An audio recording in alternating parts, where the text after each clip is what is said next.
All right. Good evening, everyone. Welcome to the August edition of the E-Club Southeast USA and Caribbean Zoom meeting. I'm President Alicia, as most of you know. I see we have one person that I do not know, but that's good. Welcome.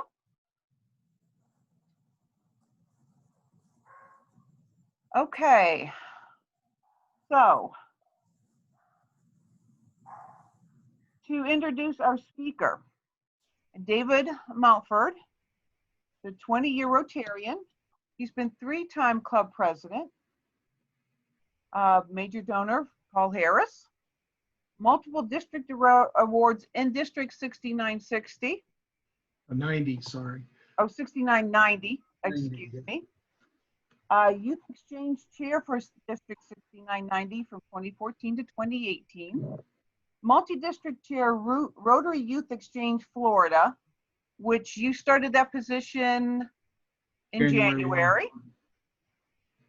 Chairman of the Learning and Development Committee, North American Youth Exchange Network, a YEAH administrator, and an RLI graduate and trainer. David, the floor is yours. Thank you. Well, as we know, we're going to talk about youth exchange, and it's definitely a passion of mine. And I see Karen Mothersills on which makes me very happy. Karen's one of the country coordinators for Rotary Youth Exchange Florida, and has been a long time advocate of youth exchange, and it's a pleasure to see your face, Karen. You know, it's been a while. I know. But what I'm going to do is I'm going to start this off with a video, and just to get pumped up a little bit about what these students witness when they're on exchange, and then I'm going to end it with one as well. But in between, I'm going to discuss a few things. I'm going to discuss youth exchange itself. I'm going to discuss RYE Florida, which is Rotary Youth Exchange Florida, Inc., which is the multi-district. And 6950 actually is part of the multi-district. There's actually 5 districts involved now. 6900 out of Georgia. There's 6940 up in the Tallahassee area. 6950, obviously, which you know about, is over on the West Coast area. And then 6970 out of Jacksonville, and 6990 down in South Florida, which also incorporates Grand Bahama Island. And we've actually had students, when I was chair, we actually had students over in the Bahamas. A little hard logistically, but it works when it has to. So let me kick it off with this video, and we'll get the blood flowing here a little bit with it. And now I gotta find it. What did I do with my screen? Share. Okay, here we go. All right. Now I got it. And if this is too loud, let me know.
So on, as you can see, these students get to witness a lot, these outbounds, and until you actually witness it, it's so hard to explain, but it does change lives. This program changes lives.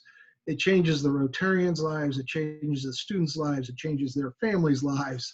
It changes a lot of lives. And we have the opportunity to be able to do this through Rotary and offer this program, which is amazing. The Rotary Youth Exchange itself started in 1929, actually started in France. And in 1930 came to the States. You know, right now we do, well, not right now, I need to correct myself, but last year, about 9,000 students exchanged. And, you know, that's a lot of students to get this opportunity. We only deal with certified districts, and I think that's very important to understand about the program. Kind of makes us unique in a lot of ways, and we only do exchanges district to district, and only with established, I don't know why my stuff's blowing around in here, is district to district and established partners that we trust. And Karen that's on the line here, being a country coordinator, she helps in this process. She develops relationships with the partners overseas in a specific region and determines whether we're going to exchange with that particular country. And I think that's very important, because if you kind of take all this and put it into a ball, so to speak, it just tells you the strength of the program itself. The multi-district works in a flat fee basis, which also helps with costs with the program itself. The program's a year-long, virtually, it's a year-long academic exchange is what it is. And secondary school attendance is required. The individuals, the outbounds have to be sponsored, you know, by a local Rotary club, whether it's here or whether it's abroad that they're coming in, or whether we're sending out. They have to be sponsored by a club, and they're going to be hosted by the local Rotary club in the hosting district. So, you know, we send students out, they're hosted by a district overseas, wherever their location is that they go. And last year, I think we dealt with about 30 countries within our multi-districts. So it was quite a few countries that we were involved with. In an ideal world, 2 to 3 host families during that time that a student is in or out, and at least a basic knowledge of the target language.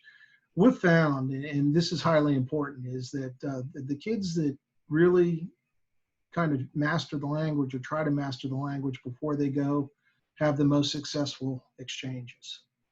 And likewise, if they're coming here, if they don't speak any English, it's going to be very difficult for them.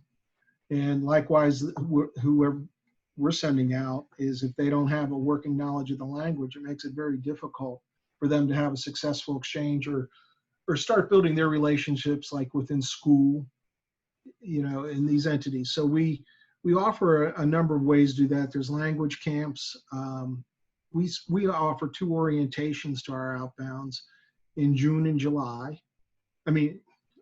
January and June. I got ahead of myself there. January and June. So for the outbounds, they go to 2 3-day orientations, and we were doing them in Lake Yale, the Baptist Center in Leesburg, Florida. So they go there with all their peers. So out of the multi-district, the 5 multi-districts, let's just say we had 60 students going out, they would be with their peers. All 60 students would be together. They'd start forging their relationships there. So it works out very well for them. You know, optional tours are offered. That's at the expense of the parent. If it's an outbound and they want to go into like a Euro tour, that's an expense of the natural parents to do. Likewise, if they come here, you know, there's an optional Hawaii trip, there's a West Coast trip. We take all the kids that come into the multi-district to Disney, and we used to do Sea Camp once a year. That's changed, unfortunately, the Sea Camp, but the Disney has been a static entity, and some of the other districts, you know, are invited to come into that as well. So the kids really get to see a lot of their peers, which is nice, and from the other countries, and they forge their own relationships there. RYE Florida's run, or you hear me say RYE Florida, it's Rotary Youth Exchange Florida. And that is the multi-district, operates as a nonprofit organization. Obviously, runs very similar to how clubs run. There's a chair, vice chair, goes down to director of operations, secretary, treasurer, compliance officer, country coordinators. We have 3, which Karen's one of actively. We have a webmaster. We just revamped the ryeflorida.org website. And even if we're not going to be involved with it, or you're not going to be involved with it, it's worth it to check out the site. Again, it's ryeflorida.org. And that has each of the districts too that are involved, including, Georgia, which is 6,900, all the way through the districts that we have in Florida that are involved with RYE Florida. You can click on their tab and you can see who's the chair of the district, et cetera. And, who's the inbound coordinator, outbound coordinator, et cetera. We answer to the Board of Governors, which is the sitting district governors, and the DGEs, the district governor elects. That comprises the Board of Governors of Rotary Youth Exchange Florida. And we also have a finance committee. The district governor elect designates an individual from each district to be part of the finance committee, and that is an oversight to our assets in the treasury and our ongoing financial records. What does it cost for a student to go outbound? What does it cost to a parent? It's $5,500. There is a $150 one-time fee that's charged. But that $5,500, it includes a lot. It includes a round-trip airfare with one change. Includes accident, health, and liability insurance. Includes those orientation meetings and then the local district meetings that go on. It includes housing, room, board while they're gone, language camps and courses if required, and the wonderful blue Rotary blazer that you see the students wearing that they have all the pins on, that's included as well. And they get business cards as well to take with them on their exchange. So these are all the things that are offered through RYE Florida to the students. What's not included is the visa fees, miscellaneous local charges, passport costs, et cetera. That is an expense to the family. Spending money, they're going to get a stipend while they're gone monthly. That can range anywhere from $75 to $150. Is normally what we have it at is $100. Like 6990 gave a stipend of $100 to the students that were inbounds. So when the outbounds go out, they also receive a stipend from their host club. An emergency fund. The students do have to go with an emergency fund. We've tacked it at $500, but I mean, there's some countries that require more. And, if that's the case, it's disclosed to the natural parents and student. This is an all volunteer-based organization. So that's another thing that sets us aside too in the exchange world is, it'd be nice if we got paid for all the time that we put into it, but we don't. And, but we do it because, I see Karen laughing. We do put a lot of time into this. It's like a full-time job in itself. But when you see like that video with these students, it's just amazing the impact it has. And, the Lake Yale, we do something called a rebound meeting, and that's when the students actually come back from their exchange. And it's just amazing to hear what they have to say and, what they've experienced from the time they left. What's really a multi-year deal, because they go through an application process, they get approved, and, they have to go through the orientations, there's things they have to do, and then finally get to go on exchange.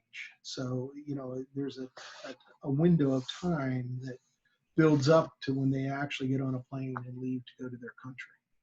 So it's just amazing to watch the maturity level, and I think Karen would agree with me on this, is to watch the maturity level of these students from the time you first meet them and they're going through application processes to the time where they're ready to go. And then when they come home, it's just unbelievable how the maturity level has just gone off the charts.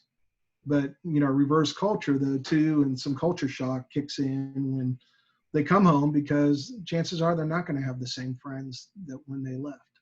And, you know, we also have orientation training meetings to help them deal with that as well. So there's a number of things that go on, and Will had mentioned COVID. We did our rebound meeting, we did it virtually, and that took place in August. And we have a call tomorrow, actually, from 12:30 to 1:30 to discuss the follow-up meeting, because these students need follow-up to coming home during a COVID world. And I'll talk more on that in a few minutes. The $5,500 correlates to about a $24,000 scholarship. So you couldn't take a student, do all the things that we do to prepare them to go, get them to where they're going for $5,500. You know, I mean, it's just in a real world, if you're trying to do this on your own, it correlates to about a $24,000 tuition. So that's how usually this is marketed out in the marketplace. It's talked about on the website as well. Again, with the program itself, there's a lot of quality control that goes into play. We answer to some higher levels. CSIET is an acronym, and we hear, you know, we obviously have a lot of those within Rotary, but it stands for the Council on Standards for International Educational Travel.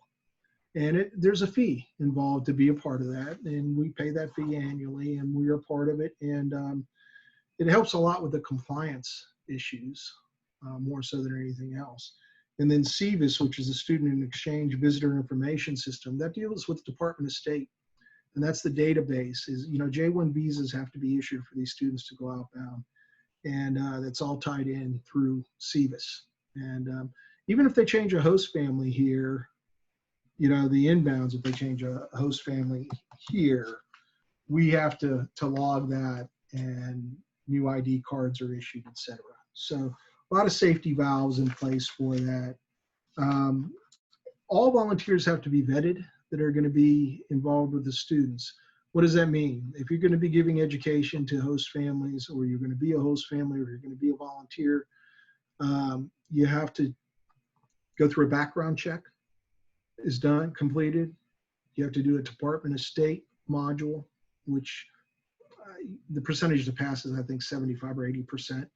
You have to answer, and this is all done through the North American Youth Exchange Network. NIAN puts together all the modules now.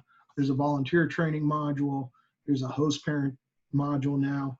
They even have culture shock modules now. There's a number of different modules that are available. But if you're going to become a volunteer, you do have to do the volunteer module, and you have to do the Department of State module. It's mandatory.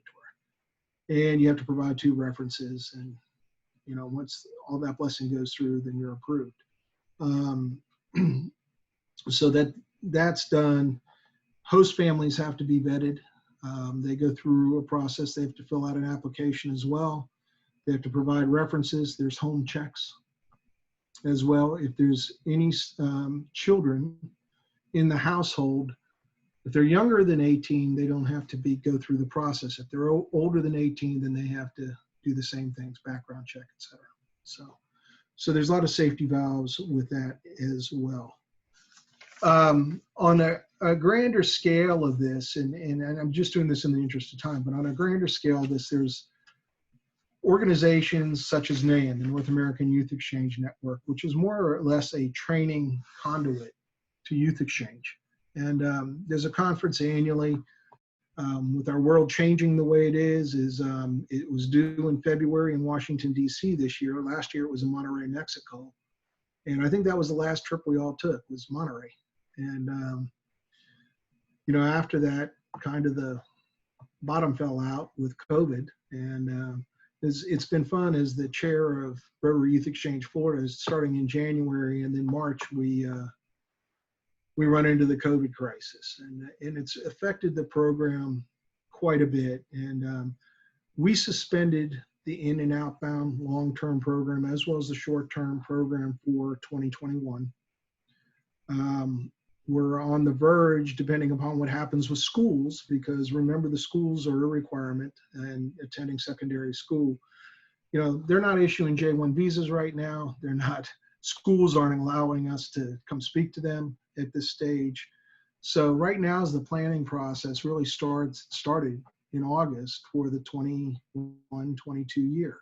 And it's going to be a challenge, but I think we're going to extend it out to where we'll go out to probably about January 1 as a drop dead date for applications, and to be able to try to get everything in place. And it's harder on the country coordinators and the partners because, you know, it's a 1-to-1 ratio. If we're sending one out, we take one in. And, you know, we have to make sure that we can accommodate that as well.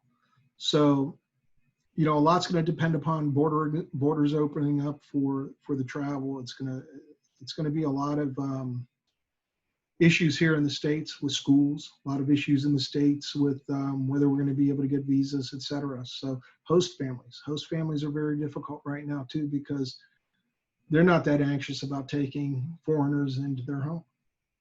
And, you know, so that's going to be another challenge in this whole thing. And, you know, so we have to worry about that. And, you know, we've been working diligently, and I think Karen will agree with me. You know, we've had to overcome a lot of hurdles, and some outside hurdles too, not just due to COVID, but due to the multi-district in general. And we weren't the only ones to suspend the program. Most of, I would say probably 95% right now have suspended 2021. And Karen could probably talk more intelligently on this than I can from the country standpoint, but even our partners that are overseas have chose to suspend the program as well. And I think it's just a call that had to be made. It wasn't my decision, it's a board decision. RYU Florida the board comprises of all the individual district chairs of each district. That's the board, and they're the ones that have the vote on things of this nature. It's not my call to make that decision, it's a board call to make that decision. And it was a unanimous decision that we postponed 2021. And we've had some discussions already about 21-22, but I can't answer to where that's going to go right now. I don't think anybody can. You know, a cure vaccine comes up and it's all honky-dory pretty soon, you know, that could change everything, but we'll see what happens. You know, I didn't address the issue that is, you know, the outbound goes out, that's a parent expense. What's it going to cost a club to have an inbound come in? And that's $1,750, and it comprises the $750 virtually goes to RYU Florida, and that covers some of these expenses for orientations, et cetera, as well.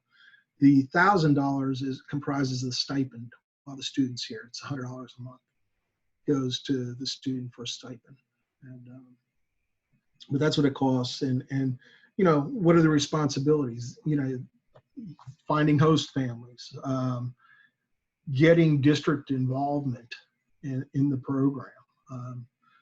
You know, like 6990, and I just can talk intelligently about 6990 because I chaired it. And 6990 had 48 clubs. And to me, it's mind-boggling with 48 clubs and 1,800 Rotarians that you have problems finding host families and have problems, you know, getting clubs involved. But that's an ongoing hurdle with this program. And the ongoing hurdle with the program too is in a lot of districts, it's just not, it's not on the front burner, so to speak. And it has a lot to do with district chair or district governors. You know, if they're behind the program, then, you know, it's usually pretty successful. If they're not behind the program, it's going to be a challenge because they're not, you know, having AGs talk to clubs. They're not having, you know, we're not getting the airtime that we need to make the program successful. And I think when you look at those videos, it should change your mind somewhat. And the last one that I'm going to show you too, you know, is a good one too. And it's about, you know, promoting students to go outbound, but, you know, it's a good clip. And coming back off of that video, I'll open it up for any questions. I think I pretty much covered everything I wanted to cover. But let me get back into the share screen. I'll share this video, and then if there's questions, I'll be glad to answer. Okay? So let me get back to this. I need to.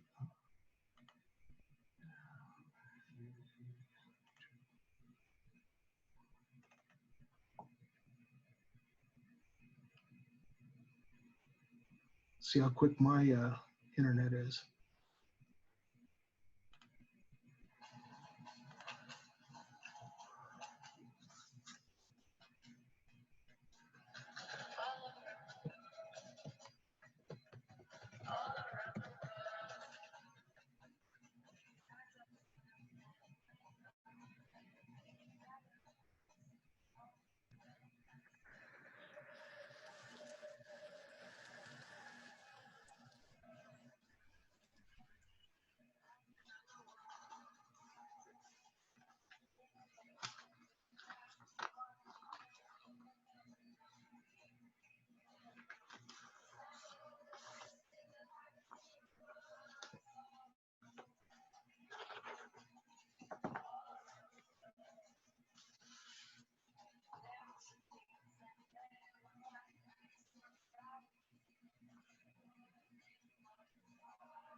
So that's kind of the gist about Rotary Youth Exchange. And let me stop this.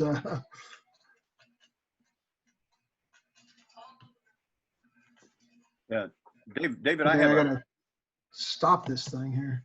Oh, There we we're not seeing it, so you're good here. go. Okay, Yeah, that was me blasting away there. I've got a quick question, if I may. Sure. Where does the Rotary Youth Exchange program stand nationally in terms of size with the next largest program? Well, if you take it, from an international standpoint, worldwide, pretty large. Now in the States, there's other programs that are pretty large. So, there are different programs, full-term programs. They just don't operate the same, virtually the same way as we do with vetting, et cetera. Most of them are paid. Most of them, the people that run them are paid as well. So the costs are a lot higher. I know, and I apologize not for not knowing the names of them all, but I know there was one in Georgia when Mike Parks came on board to chair that district and get involved with Youth Exchange. Is there's a program there? It's $20,000, and the clubs were really behind that particular program. But now Youth Exchange, kicked into play. He started to build that 6,900 up over the last couple, 3-4 years, and now, we're taking that big step back because of COVID. So, but this affects all the other programs too. It's not just our program that COVID's affecting. You still have visas that have to be, gotten. You have a lot of things that go on that still have to take place. I don't know whether they're going to get hit as hard as we have just because of the way we run our program, but they're definitely affected by it. David? Oh, Yes, Brett. Hi there.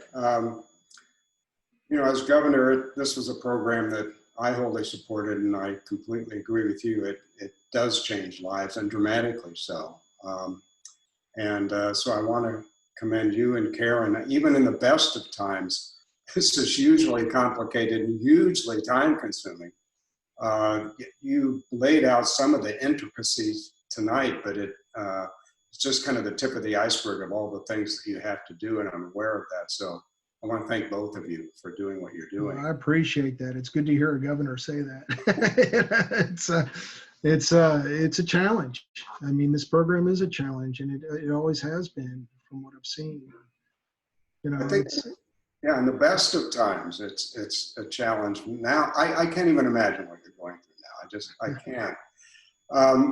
It sounds like the districts individually are driving this and making their own decisions. So you could maybe comment on that and see if it's true or not. And then also, what guidelines is RI providing to the districts? Do they have a policy? Do they have a recommendation? What are they doing to help? You know, perfect questions actually is, let me address the district one first is, yes, is, you know, between the DG, DGE and DGN, you know, they're kind of deciding, you know, where they're going to go with the program or whether they're even going to stay in it with what's going on. And I think it's kind of sad in a lot of ways that it's being treated that way. I mean, this is a bump in the road. You know, things happen. Things happen to the world. Things happen, you know, nationally as well as international. And it's a bump in the road. Will we get over this eventually? Yes.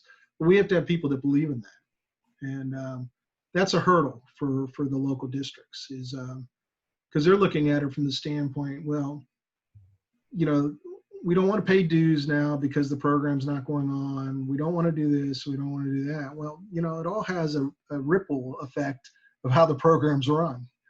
And I commend you because a lot of the governors don't understand this program. And it's, you know, it's not a hurdle just for RYU Florida. I hear this NAIANS, Mexico, US, and Canada. And we're all dealing with the same things. It's not that here's any different than anywhere else.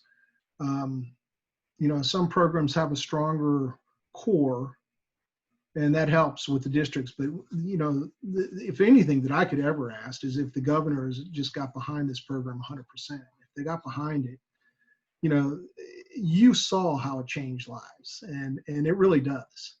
You know, so all the work that goes into it and all the intricacies that go into it, that's what makes it all worthwhile. It's the students. And I think a lot of people don't get to witness that is what the big issue is, and the big hurdle. Concerning RI, yes, RI's come down with some directives, but man, they were slow about it. And RI kind of, you know, we're kind of a stepchild with youth exchange in a lot of ways.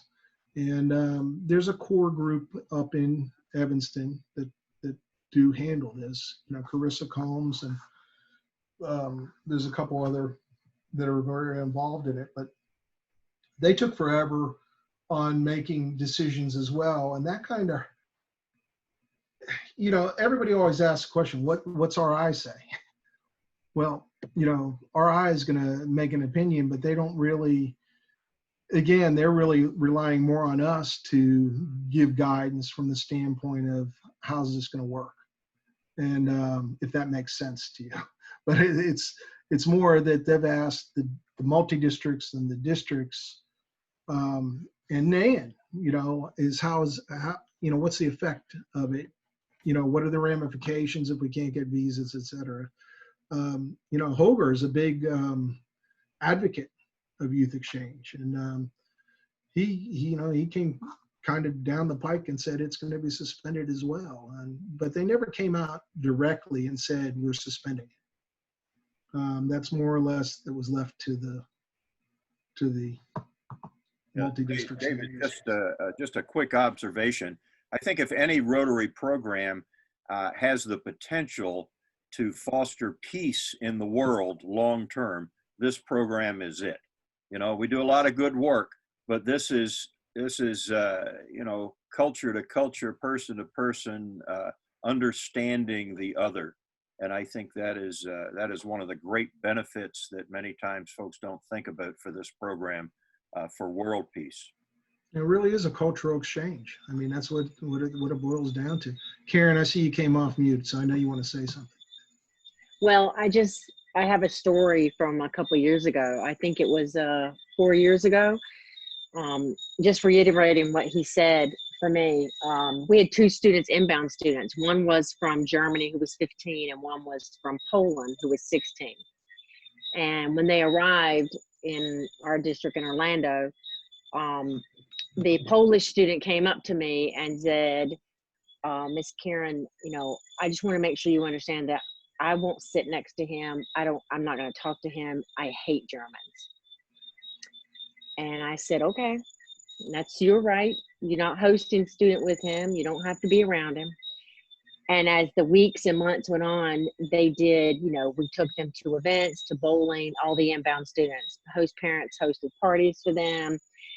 They did service projects with their Rotary clubs and with us as a whole. And over the course of time, when the Hawaii trip, which was all the inbounds can take an optional trip to Hawaii, only 2 students were going. And it was both of those 2 students.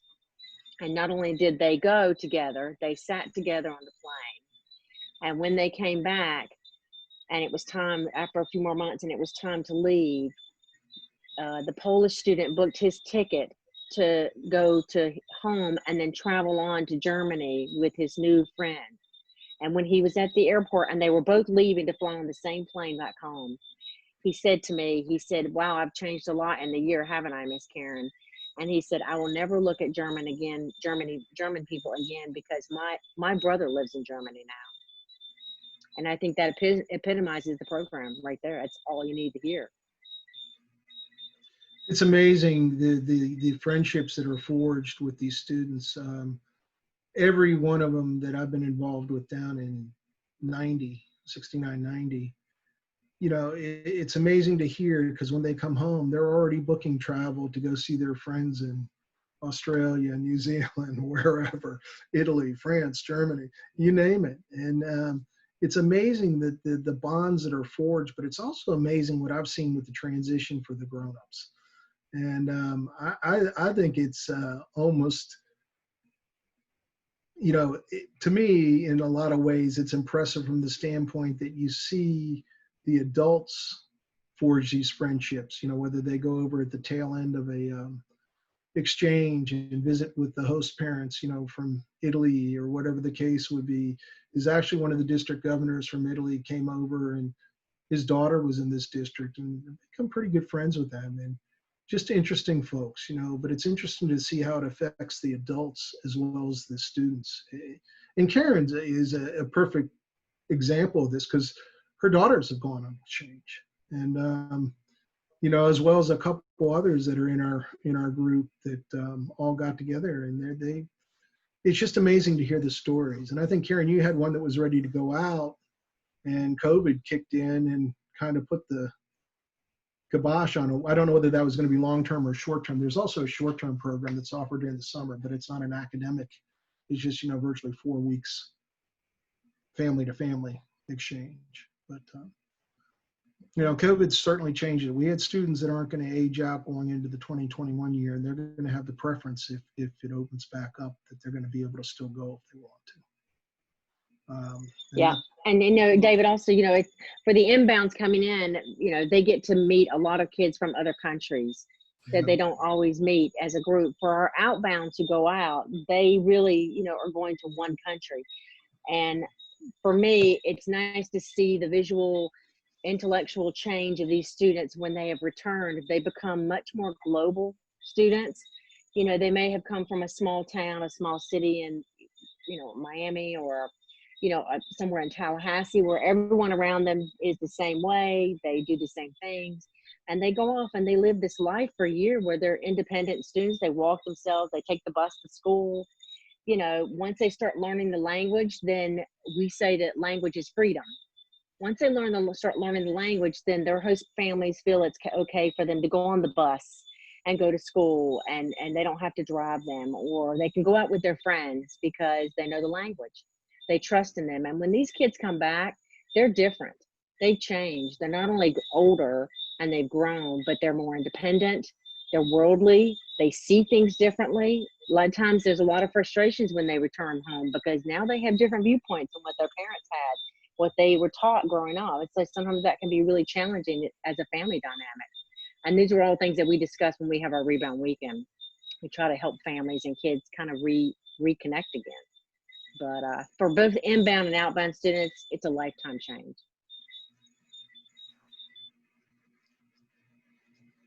Well, it's a wrap on my side, unless there's other questions.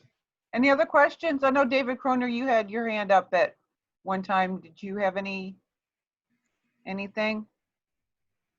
Yeah, Karen gave one example. David and Karen, either or both, any particular good or bad surprises that you've encountered over the years of doing this? Yes. Karen's laughing at me. As a chair, you obviously have the dubious honor of sending students home if they don't behave. And things have happened, good and bad. And if it's bad, that's where country coordinators kick in and help with the process too. But, usually we try to work off of a red flag system. They get a warning. If they don't, adhere to the warning, then do not pass go. You're going to go home.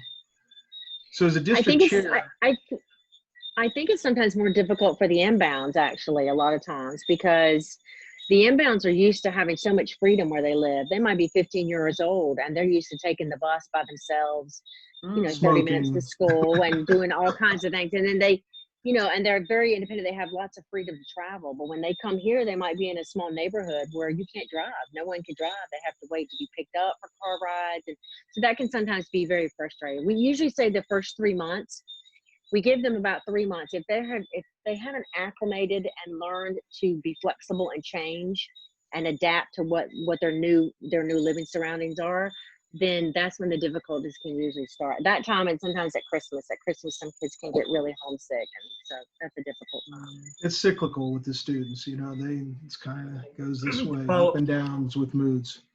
So follow up on that. When I was with my New York club, we did exchanges. One year we had a boy from Hungary, and if I remember correctly, I'm not sure it's countrywide, but there were like 4 Ds that you didn't do if you were a student. it's the same. Dating, drinking, drugs, driving. I think those were the 4 Ds. Yeah, no motorized vehicles.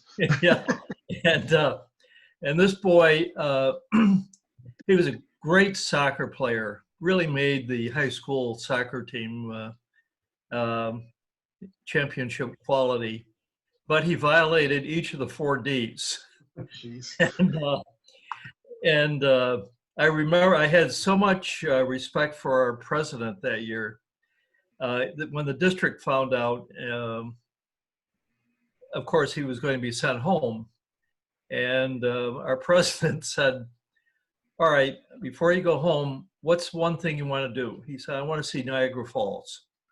So put him in the car on a Saturday, took him to Niagara Falls, came back Monday morning, picked him up, took him to the airport, and that's the last he was seen.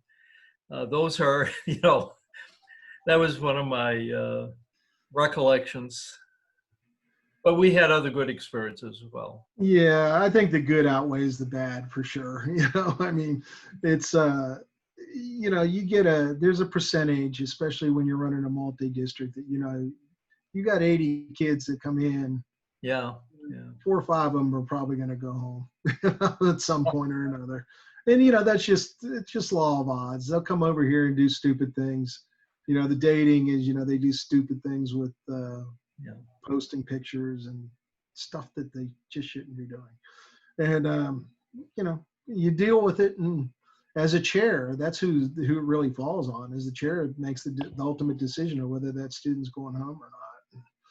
it hasn't been easy over the years, but I mean, the thing is like I say, the good far outweighs the bad. And, you know, it just really does. So. Great. Yeah, I Yeah, think well- even Will had a couple stories. I'm sure. Of the 13, what I call dragons that I had during district governor time, 2 of those 13 were RYE related. Only one of them, though, related with a student. The other was chaperone related. Oh boy. It's usually not a good thing. No. I'm glad I haven't had to deal with that one. I better knock on wood. You know, I don't have to deal with a chaperone related issue. David, I also just want to say, look, we're really proud to have you in the club, and thank you for what you're doing and your dedication to this very important program. I appreciate it. Glad to be here. I get to go on a 2-hour executive committee meeting for Nyan at 8. Well, have fun with that. Yeah, I think I'm going to get a beer for that one. Exactly. Yeah. All right. Well, again, thank you, David. That was awesome. Anybody else have anything to say for the good of the meeting? Yes, Will. I just want to say, I didn't want to leave Karen out, because as a country coordinator, I know that's an awful lot of work. A lot of things come up. So also, Karen, thank you so much for your work. Oh, it's fine. I love it. Yeah. She works really hard, and plus she keeps me in line too, which is probably a Which is good thing. harder.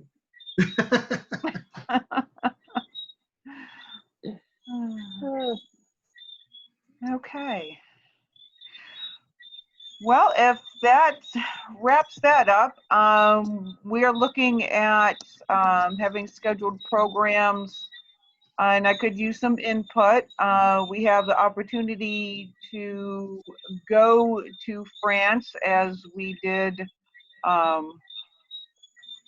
earlier when we took a country tour with our club member Suzanne Nielsen. We also have the opportunity of having Will Miller speak on disaster preparedness, and we have coming up in October our own Brad Robinson, who is going to be talking about trapeze and such like. I might add, she's not only talking about it, I think we'll provide a lot of pictures and videos too. So we're trying to make it fun for everybody. So it might be a fun meeting to participate in.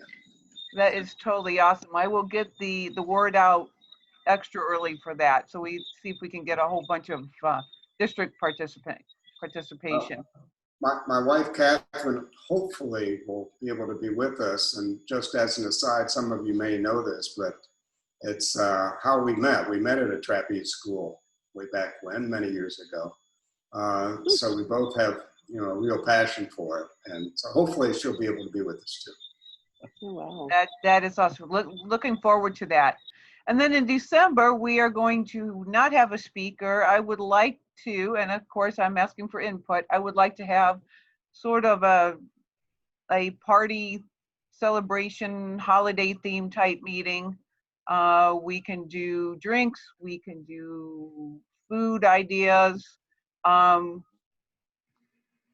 something along those lines. You're welcome to send me an email or a text on any input. We've got a couple months for that, but that's what I'm looking at, and I have not gone forth with January on for meeting ideas, but that pretty much gets us going for the rest of the calendar year. So, anything else before we end our meeting? Everybody, All right. Very good. Thank you for dealing with listening through that whole presentation. I appreciate it. No, that was Very wonderful. good. Let's we'll go ahead and end with the 4-way test. The things we think, say, or do. Is it the truth? Is it the truth? Is it fair to all concerned? Will it Will it build build friendship? welfare better friendship? friendships? We'll And will it The beneficial. beneficial to all concerned. So, We need to put that to music. Maybe we can get a synchronicity going here. All Will right, be fun. everyone. Good to Have a see you. great Have a night. Thank you good so evening. much. good night, everybody. Thank Good you, night. Great Robin. meeting. Thank you. Great Night. meeting. Good night.